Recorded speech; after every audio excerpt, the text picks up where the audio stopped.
All right, welcome to this episode of Pipeline Things as we continue on our PPIM 2024 journey where we are bringing you, should we say the best of the vendors? I would say we cover various topics that There kind we of make go. people feel like they've been here. I am your host, Rhett Dotson, my co-host, Christopher De Leon, and if you're with us, you can see our esteemed guest today, Mohamed ElSeify.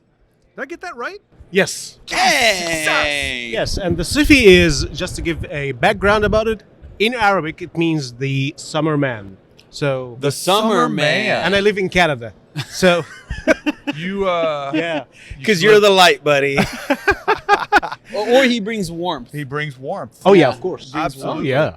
So, we were talking, Chris, and Mohamed, you were joining us in about how great of a food town Houston is and seafood. Yeah. And, there are people that like seafood, don't like seafood. So Yeah. my wife is not a big seafood fan, Yeah. but you hit the nail on the head. You said it matters how you cook it. Of Yeah. course. It matters how you prepare it, right? Yep.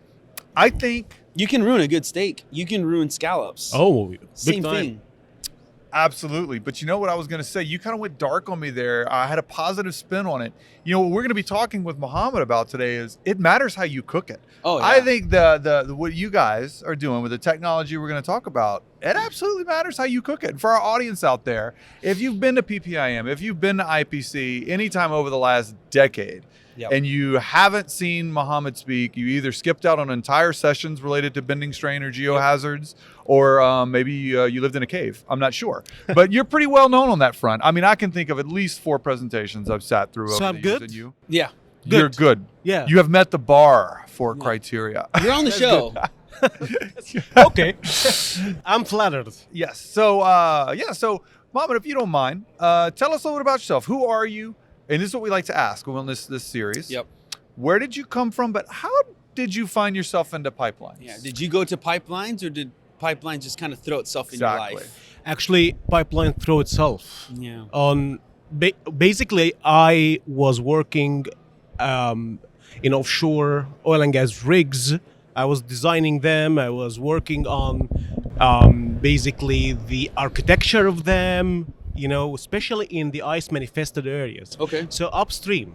You know what I mean? And then I don't know what happened, but in 2013 probably, I started to see there was a decline, and I was like, I don't want to say I wanted to jump the ship because I noticed that there are layoffs coming, so I said let's go and try midstream, and I knew nothing.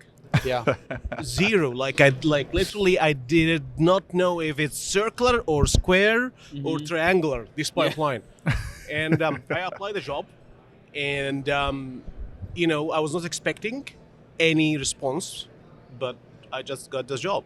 Yeah. Excellent. So it's really funny. I didn't know that you had that background. I also grew up in upstream the first couple of years.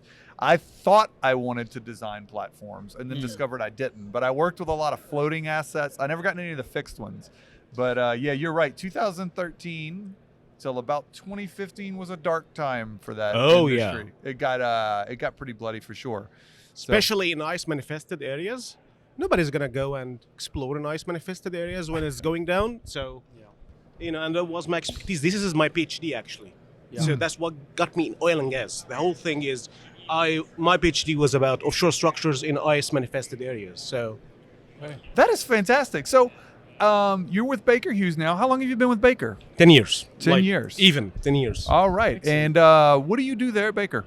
So currently I'm the Access Product Line Manager. So I'm basically responsible for the strategy behind Access, the standardization, the productization of the tool, the cooking of it, basically. So if the fish doesn't taste good, we come to you? Yeah. Okay, you Yeah. prepared for the audience. If your fish doesn't taste good on Access, you come to Mohamed. That's how it works. So I claim that I know how to cook. But my wife doesn't like my food. But so- API 1163 is self-governed. ILI vendors are self-governed. Yes. So you're self-governing. You can say So this all you is have to do is great. say my food Just tastes say good. it's fantastic. Well, yeah, sure. I will follow. Yeah. So you can keep going. If Yeah. the audience might catch some of that background, but believe it or not, the directional mics are pretty good about sorting that out.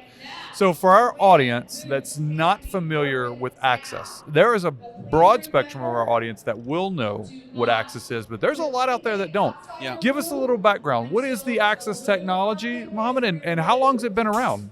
So the Axis technology basically is, to simplify, it's an ILI axial strain measurement tool. And this whole technology came out because the JIP, if you attended my paper yesterday, formed around 2006, and 4 operators came to Baker Hughes and they said, bluntly, we want a geotechnical tool, ILI geotechnical tool. And the myth around is the major source of axial strain in pipelines is geotechnical hazards. Yes. It's a miss, by the way, because we have seen over the years so many, like, of course, geohazards is a main contributor, I'm not saying, but we have seen a lot of other sources of axial strain. So anyway, we developed a tool, which is an ILI tool that measures axial strain, and it went commercial in 2014. So now, 10 years. 10 years. And I'm trying to think. It feels like the first time that I saw it was probably 2015. It was before I was at Rosen. Very, very early applications of it. You guys have had a few. Have you guys had a few iterations over the years? Right. So what would you call the current iteration? That Gen is in 2. the run? So this is Gen 2. What's unique about Gen 2? It's nothing big. It's just like at the start, we used to have only 4 probes. And then we found that it's better to increase them for 8 probes. And remember, it's a geotechnical tool, so we don't need the very nitty-gritty fine resolution. Yes. But the problem with the 4 probes was if you lose 2 probes, you are done. It's a failed run. So in order to increase our first run success rate, we decided to move them to 8. That's one reason. The other reason is, okay, you are running a tool that measures axial strain. Some of the operators, they really want to know what is the maximum around the circumference at any given section. Sure. So 8 points, 8 points, is gives you more accurate. If you do interpolation and the data science stuff, it gives you a more accurate maximum. For sure. That makes sense. For some of us who maybe don't have as much experience with Axis, can you give us an elevator pitch on the general measurement principle of how the Axis tool works? Sure. So it is an electromagnetic sensor. Okay. And basically, it's based on a concept called magnetostriction. Okay. And magnetostriction, to simplify things, because I'm not good in magnetics It's personally, okay. Sure. but when you have a ferromagnetic material, the pipeline steel, there are magnetic domains in the pipeline steel that basically specify the magnetic characteristics of the this steel. Yes. And if you apply any mechanical strain or stress to this location, as you can imagine, as like atoms, these magnetic domains keep changing their orientation and, moving around. So what happens is this changes the magnetic characteristic, namely, let's call it the permeability. Magnetic permeability. And that's what we measure, the change in the magnetic permeability. And our models basically calculate, and of course the calibration, models and calibration, we can get the measurement principle is calibrated to what you're looking for. Yeah. And in this case, axial strain. Yeah.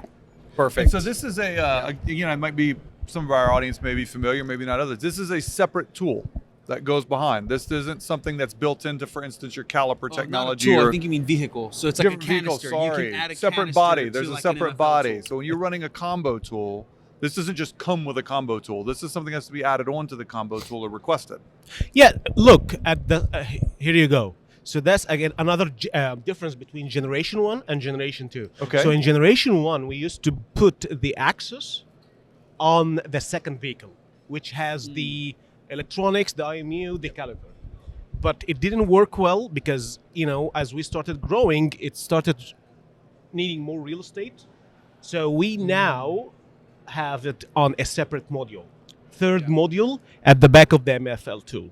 Gotcha. Yeah. And it has to go at the back of this generation has to go at the back of MFL tool for magnetic reasons.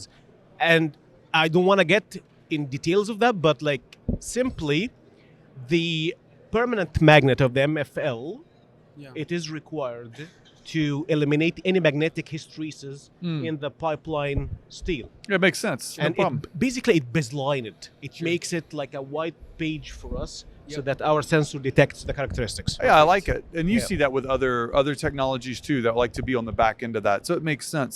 Yep. The what markets is it available in? I mean, can anybody anywhere? North America, worldwide?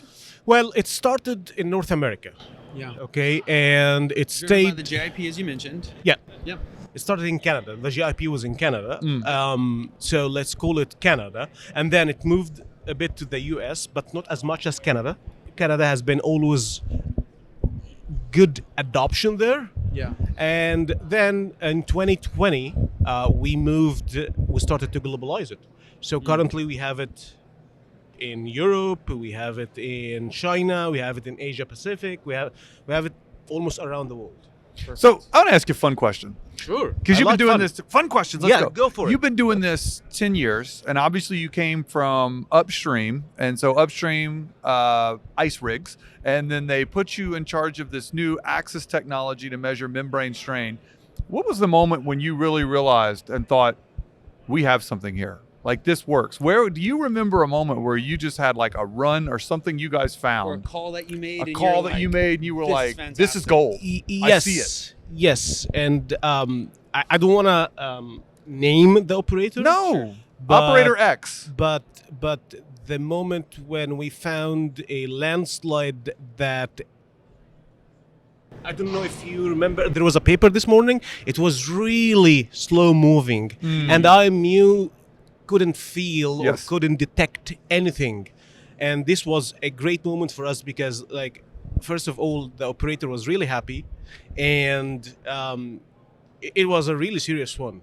Another moment, actually, we and I have a paper about this in 2020. I don't remember. My memory is so bad. Okay. A PPIM. Okay. We did a paper with a operator in China, and a run. They have a problem with Gerswald cracking, and if I keep talking about Axis or this generation at least, we're gonna get to the future generation in just a moment. It's coming. It's macro features.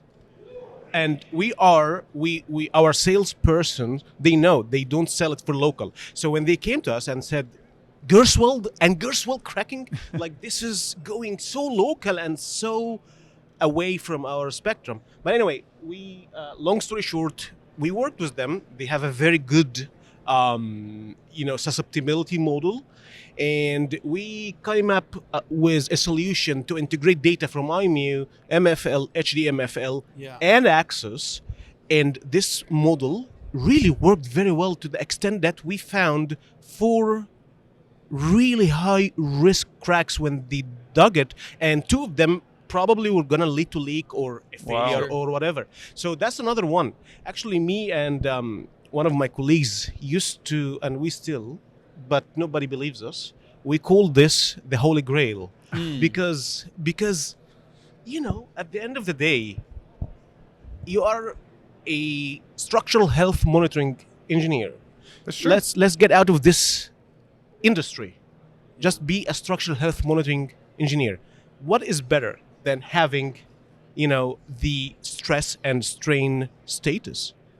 That gives you a real picture. But Absolutely. takes So time. we're gonna have to look. We're gonna have to get that paper. Maybe you can email us that paper, I will. the name, and we can look it up at the last PPIM. But for this moment, we are gonna take a quick break, and we'll be right back where we pick up with where the future of Axis is going.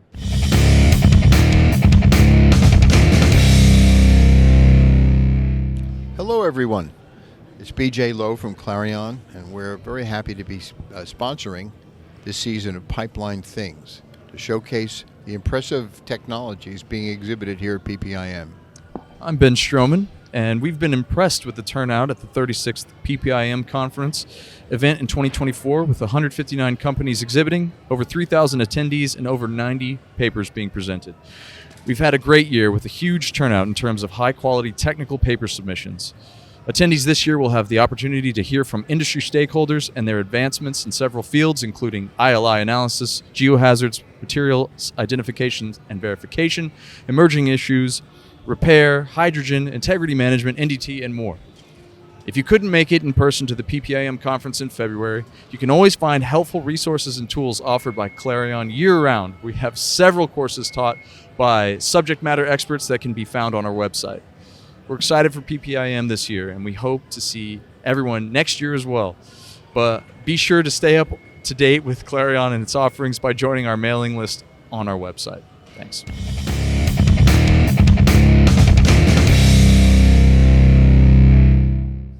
All right, welcome back to Pipeline Things, where we continue our conversation with Mohamed on the subject of access. So, really appreciating when we closed that last one. I asked you when were the moments you realized you had gold on your hands.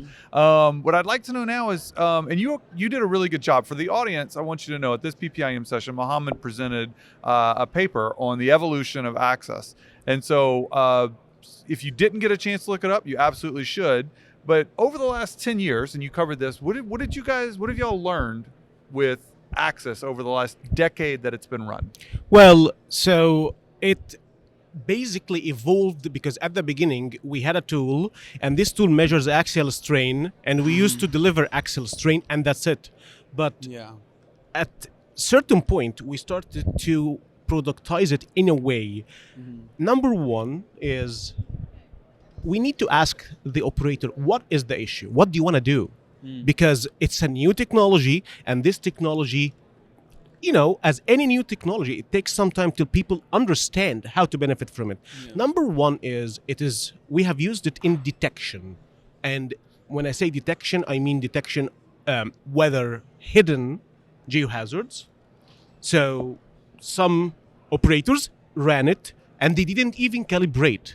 And the reason for that, because the relative measurements, even they have the right trend. So you can point out where are the locations of high axial strain, and you can see the signatures, how big it is, and you can point out hidden geohazards. So detection of new locations of geohazards. But the takeaway is, this is expected, right? The takeaway is, while doing the detection, as I said, we have done some sort of a study. We found that the geohazard, they only cause 25% of the high axial strain features. So it's that's why I said it's the miss of the geohazards. Definitely geohazards introduce high axial strain, but there are other reasons. Number one, manufacturing and construction residuals. They are there and they are hidden. Number two, the pipeline characteristics, like locations at valves, at sleeves. Those locations, you have concentrations built in the system and you don't see them. The right-of-way characteristics going underneath a road, a railway, or whatever.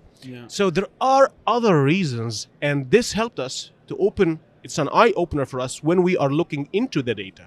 That's number one. Number two, monitoring.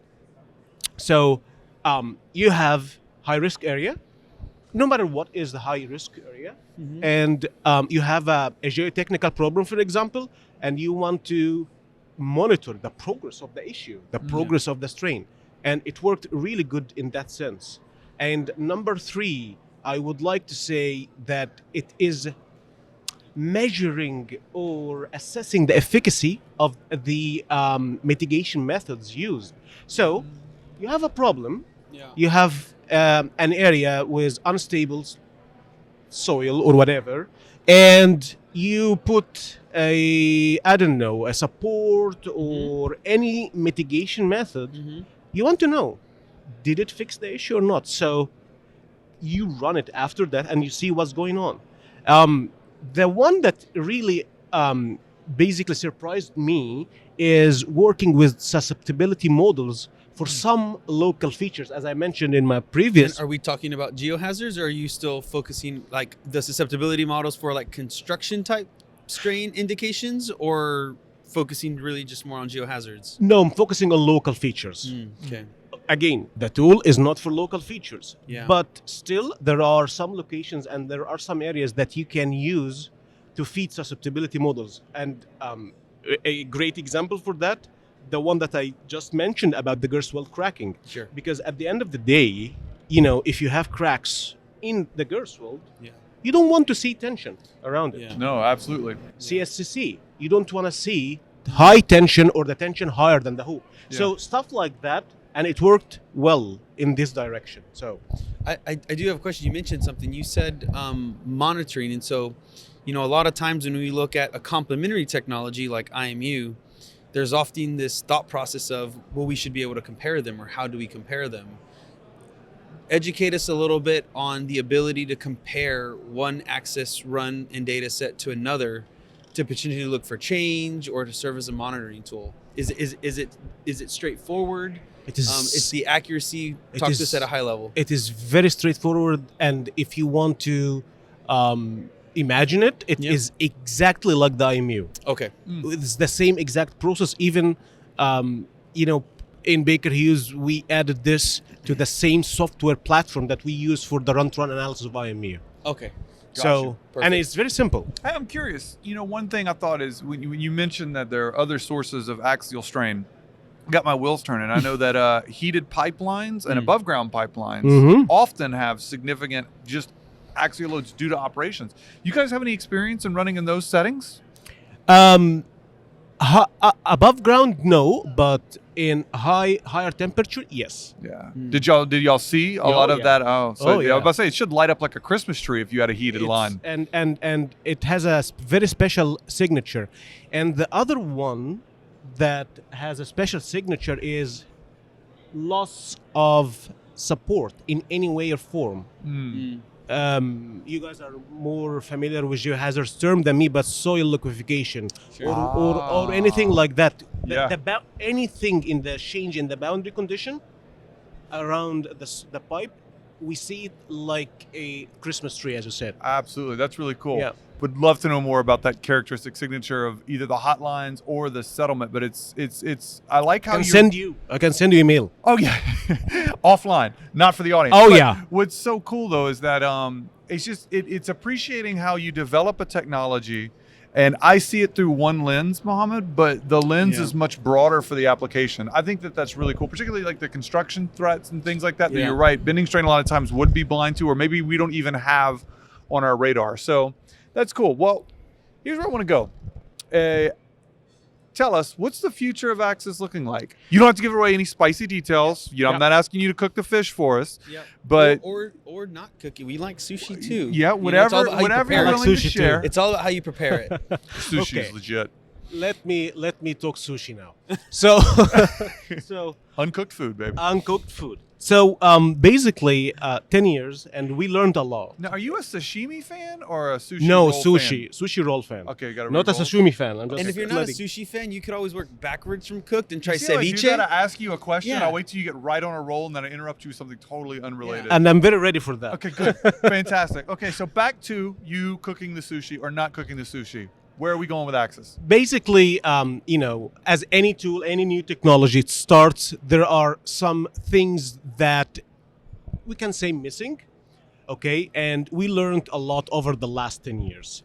So, as you know, over the last couple of decades, all the technologies or the focus on technologies was basically to capture anomalies like metal loss, cracks, geometric deformation. Thank you. He mentioned dents. I thought he was going to leave the middle No, child no, I out. love I dents. was going to get upset. No. I love dents. Don't worry. So, but the thing is, why do we do that? We do that because at the end of the day, those anomalies, they compromise, reduce the stress capacity. Yeah. Yes. So there have been voices for years. Guys, let's go and measure the total biaxial stress status of the pipeline steel. So that's where we are going. So we want to reveal more because at the end of the day, no matter data you have, Yeah. okay, there is an integrity engineer who's doing an assessment, like yourselves, right? And this guy, if you don't give him the full set of data, he's gonna make assumptions. Yeah. And for the sake of God and for human safety, Yeah. he better make a conservative assumption, right? Yeah. So, okay, but if you give the engineer a full set of data, a full status biaxial stress, he's not going to make assumptions about the residuals. He's not going to make assumptions Sure. about anything related to the stress. It's measured for him. That could have really big implications for even like conventional SCC, particularly Yeah. could begin to help us understand, why we have SCC sometimes in lines operating below 60%, which in theory we shouldn't. So Yeah. I can Especially see if they some have the applications resolution, there. as he was Yeah, suggesting, so right? you get the Instead of resolution. just sampling at a portion of the pipe, if you're getting like a profile of it. All right, so next gen axis is going to give us biaxial stress. Anything else you can share? Oh yeah, and one of, in my has opinion, wasabi. what? Has wasabi? Yeah, wasabi. Here, this is the wasabi. One of exactly this one specifically. One of the, in my opinion, the shortcomings that we had is we were measuring only in elastic region, which basically was done because in the GIP they said we want to be proactive. We don't care about the plastic for a moment. We want to catch it in the elastic region. However, as you know, plastic region is very important. And we are developing the technology. This technology will be measuring in plastic. We will deliver elastic and plastic stress and strain. So In both directions. in both directions. All right. And this will help us in so many, like the plastic deformation or the plastic range helps us Sure. in areas like bends, Yeah. in areas close to girth wells where there are all sorts of heat and stress concentration. It will help us to reveal a lot of things that is hidden, specifically the residuals. So that's number 2. Number 3, we built it for geotechnical hazards. So our axial resolution was 1 data point every 1 meter, right? Oh. Now the one that we are developing, it's going to be 1 data point every 25 millimeter. Once an inch. Yeah, once an inch, Yeah. exactly. And the main reason for that is we really want to focus on some issues related to the girth wells Yeah. because it's causing Sure. headache. And there are so many issues. Like this is another conversation about girth wells. Wow. Yeah. So we want to focus at this specific Interval. high risk frequency. zone. Yeah. So and we believe that with this configuration, this will enable us to really help to solve a lot of the mysteries. You mentioned SCC for now. We are not going local again in this one. It's we know it's important, but we are laser focused on getting the geohazard configuration out pretty soon and basically master it, and then we can talk. Yeah, fantastic. So tell us a little bit about that. What does that rollout schedule look like? I mean, if I call you today, can you have a tool on site tomorrow, or when should we expect this to be market ready or market available? Roughly. We are having our pilot runs. Okay. Okay. Of this year. Of Q2 this year. Okay. Excellent. So you can imagine it's soon. Yeah. Fantastic. That's awesome. So stay in touch. Yeah. Should we expect any updates at IPC? Most probably, yes. All right, Yes. fantastic. IPC is, Because that'll be September. That's Q3. I'm curious if you guys will have anything at the I booth. think, or yeah, publication. we should, because if we have the pilot runs in Q2, we should present our results in If IPC. not, at least the discussion. Yeah. If Oh, not, yeah. They'll Oh, find yeah. you because When you'll they be can at. Will find you you. be at IPC? Because you're from Calgary. I will be at the door of the Okay. IPC. So You I can will find let him. you in if I like this. There's a lot of doors. I'm pretty sure I can get through other doors, even if you're blocking at least one of them. There's whole like the tunnels that you can go in the top floors. Let's see. Okay.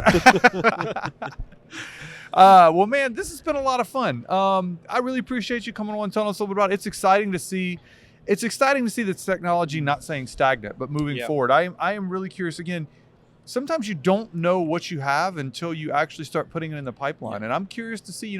My first impressions of the biaxial stress state were like, why would we want that? But then as you start talking about it, you start to see applications. And so I think once we start running it, we're going to find more ways where we're going to learn things about the pipelines we didn't know before. No So that's question exciting. around that. Because again, I don't want to go out of the timing, but There's when no we- timing. When we started running Axis 10 years ago commercially, Yeah. there is a huge difference from today about the learnings and Of the course. deliverables and how we customize the reports to serve.